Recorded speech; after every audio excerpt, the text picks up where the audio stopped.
का दौर आया, बाबू लालू प्रसाद यादव का आगाज हुआ, तो उन्होंने कहा था गाय चराने वाले, भैंस चराने वाले, बकरी चराने वाले, सुगर चराने वाले, घोंघा चुनने वाले, चूहा पकड़ने वाले, पढ़ना लिखना सीखो, पढ़ना लिखना सीखो।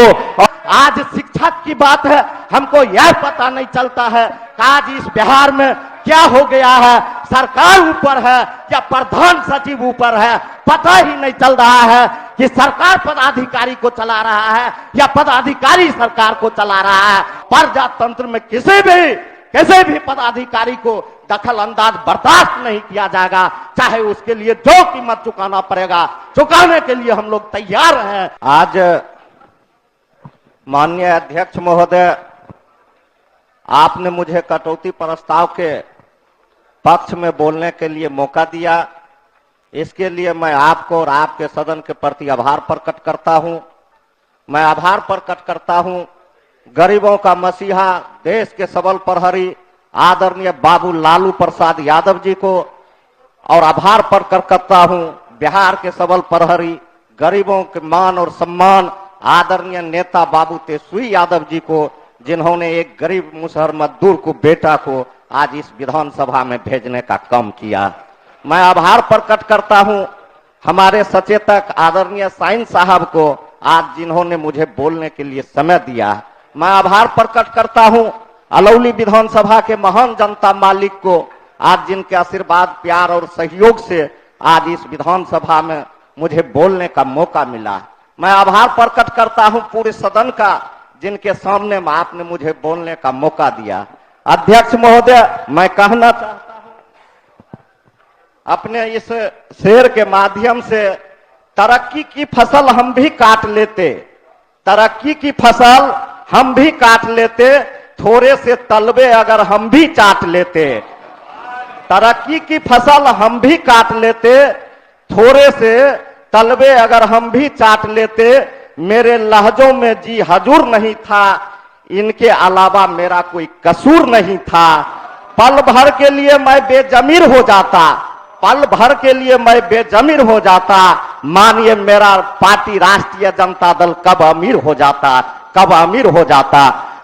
माननीय अध्यक्ष महोदय, मैं कहना चाहता हूं आज आपके मांग, मतलब आज मैं मांग है, आपके मांग के संबंध में मैं बताना चाहता हूं, जल संसाधन विभाग का मांग है, शिक्षा विभाग का मांग है, ग्रामीण कार्य विभाग का मांग है, परिवहन विभाग का मांग है, योजना और विकास विभाग का मांग है, संसदीय कार्य विभाग का मांग है, विज्ञान प्रौद्योगिकी विभाग का मांग है, सूचना जनसंपर्क विभाग का मांग है, सूचना प्रौद्योगिकी विभाग का मांग है, खाद्य आपूर्ति विभाग का मांग है। ये तमाम मांग आज आपके सदन में, ये 10 विभाग के मांग के आज कटौती प्रस्ताव के पक्ष में हमने बोलने के लिए खड़ा। सबसे पहले महोदय, जल संसाधन विभाग का आपका मांग है। जल संसाधन विभाग में महोदय मैं कहना चाहता हूं, आप जानते हैं कि बिहार में हर साल बाढ़ आती है, और बाढ़ की त्रासदी से बिहार के लोग हर साल कमर तोड़ दिया जाता है ये बाढ़, और उस बाढ़ के लिए जो उपाय होना चाहिए वह सरकार की स्तर पर उपाय नहीं है। बहुत दिन से, आज 17 साल से आज आपका सरकार है, एनडीए की सरकार है, और अभी तक शुरू से ही आपका सरकार कह रहा है कि इस महीना में हम बाढ़ के निजात दिला देंगे, अगले साल दिला देंगे, उस साल दिला देंगे, लेकिन अभी तक बाढ़ से कोई निजात नहीं मिला है। महोदय मैं कहना चाहता हूं, आपके जल संसाधन विभाग में चाहे आपके नहर की बात हो, चाहे बागमती नदी की बात हो, चाहे कमला कोसी करे नदी की बात हो, आप जाके स्थिति देखिए। हम लोगों के यहाँ से महोदय, हम लोगों के यहाँ ही नहीं बल्कि बिहार के कई जिला में आपका बागमती नदी टच करता है। जिस बागमती नदी को लोगों ने अतिक्रमण कर लिया है, उसके ऊपर भर के लोगों का घर बन रहा है, और आपका बागमती जो एक समय में सिंचाई का काम आता था, सिंचाई होता था उस बागमती नदी से, लेकिन उसमें आपके सरकार और आपने कोई उसमें नहर का व्यवस्था कराने का काम नहीं किया है कि किसान उस बागमती नदी से सिंचाई करे। महोदय, आगे मैं कहना चाहता हूं, आज इस विभाग के तहत आज शिक्षा विभाग के भी मांग है। शिक्षा विभाग के मांग में मैं कहना चाहता हूं कि बाबा साहेब भीमराव अंबेडकर ने कहा था कि शिक्षित बनो, और जब उन्होंने संविधान लिखे थे, जब उन्होंने शिक्षा की बात की थी कि शिक्षित बनो, तो शिक्षित लोगों ने जब बनने के लिए तैयार हुआ था तो उस समय इतना छुआछूत की भावना थी, लोग चाहकर भी शिक्षित नहीं होते थे।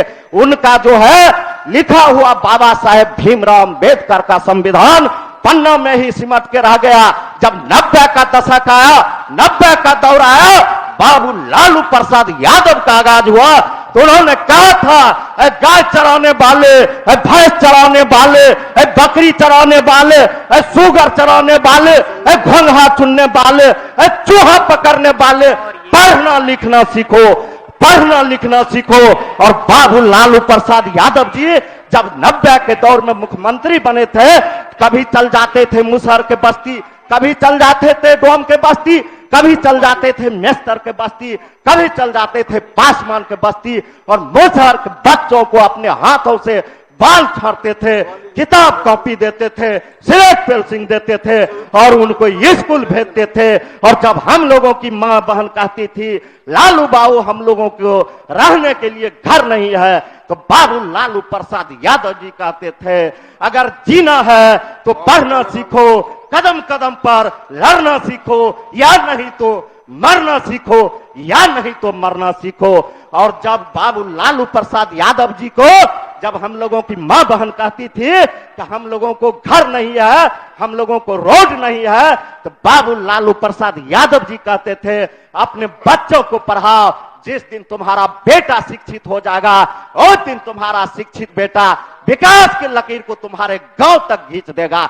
यह था वह 90 का दौर। और 90 के शिक्षा के क्षेत्र में अमूल परिवर्तन उस समय भी हुआ था। आज जितना स्कूल है, ईमानदारी से अपने सीने पर हाथ रख के कोई भी माननीय सदस्य बतावे कि जितना भी बिहार में स्कूल चल रहा है, आज बाबू लालू प्रसाद यादव जी अगर 25,000 ठोस शिक्षक नहीं बहाली करते तो आज बिहार में जो भी शिक्षा है वह भी गर्त में चला जाता। आप लोगों ने सब मिलकर शिक्षा का क्या हाल किया, या किसी से छुपा हुआ है? किसी से छुपा हुआ नहीं है। आप लोग जो है नहीं चाहे कि गरीब के बच्चा पढ़े, आप लोग नहीं चाहे शोषित के बच्चा पढ़े, आप लोग नहीं चाहे दलित के बच्चा पढ़े, और आप लोगों ने नंबर उठा के आप लोगों ने मास्टर को बहाली करने का काम किया। नंबर के आधार पर आप लोगों ने टीचर को बहाली करने का काम किया। जो लोग गरीब है, जो सरकारी स्कूल में पढ़ता है, उनका बच्चा सरकारी स्कूल में पढ़ता है, उनके पास उतना नंबर नहीं था, जिनके कारण आप लोगों ने उनको वंचित करने का काम किया। और जब बाबू लालू प्रसाद यादव के दिन है, जब गरीब का बच्चा पढ़ने लगा, जब मुसहर का बेटा पढ़ने लगा, जब डोम का बेटा पढ़ने लगा, मेस्तर का बेटा पढ़ने लगा, भंगी का बेटा पढ़ने लगा, तो आप लोग ने आरक्षण खत्म करने के लिए निजीकरण कर दिए कि किसी को नौकरी नहीं देना है, चाहे वह पिछड़ा का बेटा हो, अत्यंत पिछड़ा का बेटा हो, दलित का बेटा हो, मां दलित का बेटा हो। तो आप लोग जो है कभी निचले वर्ग के लोगों को, निचले बैठे पायदान पर लोगों को आगे बढ़ने के लिए नहीं दीजिएगा। यही आप लोगों की नियति है। और आज आपने नौकरी में, आज देखिए जहां हम लोग नौकरी के बात करते हैं वहां निजीकरण हो गया, कहां आरक्षण गया, कहां बाबा साहेब भीमराव अंबेडकर का संविधान गया।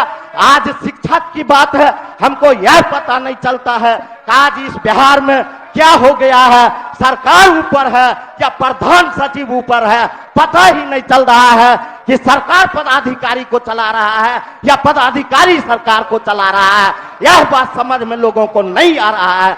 इसलिए मैं सरकार से कहना चाहता हूं, माननीय मंत्री जी से कहना चाहता हूं कि आपके माध्यम से ठोस पहल होना चाहिए। आप एक बिहार के जाने माने मंत्री हैं और आपके अंदर शिक्षा विभाग भी है, इसलिए इस पहल को ठोस पहल होना चाहिए। यह प्रजातंत्र है और प्रजातंत्र में किसी भी पदाधिकारी को दखल अंदाज बर्दाश्त नहीं किया जाएगा, चाहे उसके लिए जो कीमत चुकाना पड़ेगा, चुकाने के लिए हम लोग तैयार हैं। इसलिए मैं सरकार के, आपके सदन के माध्यम से मैं सरकार से आग्रह करना चाहता हूं कि आप इस पर भी निर्णय लीजिए। आप अपने हाथों में काम लीजिए, अपने हाथों से काम कीजिए। आप पदाधिकारी भरोसे छोड़ देते हैं, आपका पदाधिकारी गलत सलत रिपोर्ट देता है, आपका पदाधिकारी आपको सही नहीं बताता है, आपका पदाधिकारी आपको गुमराह करता है। इसलिए ऐसे लोगों से आपको होशियार रहने की जरूरत है, आपको सरकार की होशियार रहने की जरूरत है और आप जनता के हित में निर्णय लीजिए, जनता के हक में काम कीजिए और जनता के हक में काम कीजिएगा तो जनता खुद आपका जय जयकार करेगा। आप चल जाइए। अभी बहुत साथी बोल रहे थे, नौकरी की बात बोल रहे थे, हमारे शिक्षा मंत्री जी के बात बोल रहे थे। मैं कहना चाहता हूं, अभी हमारे आदरणीय मांझी जी भी बैठे हुए हैं, बहुत हमारे गार्जियन हैं, बहुत दिन से सदन में है, आज से नहीं है, हम लोग बच्चे हैं तब से हैं। क्या बताएंगे कि अगर इस बिहार में सबसे ज्यादा शिक्षा का स्थिति गिरा हुआ है तो वह किस जात के गिरा हुआ है? वह मुजहर जाति के गिरा हुआ है। आपने क्या कोई पहल किया? आपने क्या सरकार से कोई ठोस उपाय किया? आपने क्या कुछ किया? आज हम लोगों के समाज में, आज हम लोग कुछ भी बोलते हैं, हम लोगों की बात दब जाती है। आज हम लोगों के समाज में पत्रकार नहीं है, आज हम लोगों के समाज में मीडिया नहीं है। शिक्षा के माध्यम से सरकार से और आपके सदन से मांग करना चाहता हूं, माननीय मंत्री जी से मांग करना चाहता हूं कि आप जो है हम लोगों के लिए, पिछड़ा अत्यंत पिछड़ा दलित के लिए पत्रकार का कॉलेज खुलवाइए, जहां दलित का बेटा भी पत्रकारिता पढ़ के हमारी बातों को बुलंद करेगा। यह मैं आपके सदन से मांग करना चाहता हूं। आदर कुछ क्षेत्र का मांग है महोदय, मैं आपके सम्मान करते हुए हमारे क्षेत्र में अलौली विधानसभा के अंतर्गत खगड़िया प्रखंड के जलकौरा में महोदय गंडक नदी में पुल बन रहा था, वह पुल जो है ठेकेदार छोड़कर भाग गया है। इस पर महोदय सदन के माध्यम से मैं आपका ध्यान आकृष्ट कराना चाहता हूं, कभी लम्ब उस पुल का निर्माण कार्य शुरू हो। दूसरा महोदय अलौली विधानसभा के अंतर्गत अलौली प्रखंड में गढ़घाट में कोसी नदी में, करेह नदी में बहुत दिनों से जनता की मांग है कि यहाँ पुल बने। इसलिए आपके आसन और सदन और सरकार से मैं मांग करना चाहता हूँ कि गढ़घाट में पुल बने। इन्हीं बातों के साथ, एक शेर के साथ मैं अपनी बातों को खत्म करना चाहता हूँ महोदय, एक शेर के साथ खत्म करना चाहता हूँ। उपाध्यक्ष महोदय, बातों को खत्म करना चाहता हूँ। पहले मुझे अपनों ने लूटा, गैरों में कहाँ दम था? मुझे अपनों ने लूटा, गैरों में कहाँ दम था? मेरी किस्ती वहाँ डूबी थी जहाँ पानी कम था, जहाँ पानी कम था। इनकलाब जिंदाबाद। YouTube पर सब्सक्राइब और Facebook पर लाइक जरूर करें।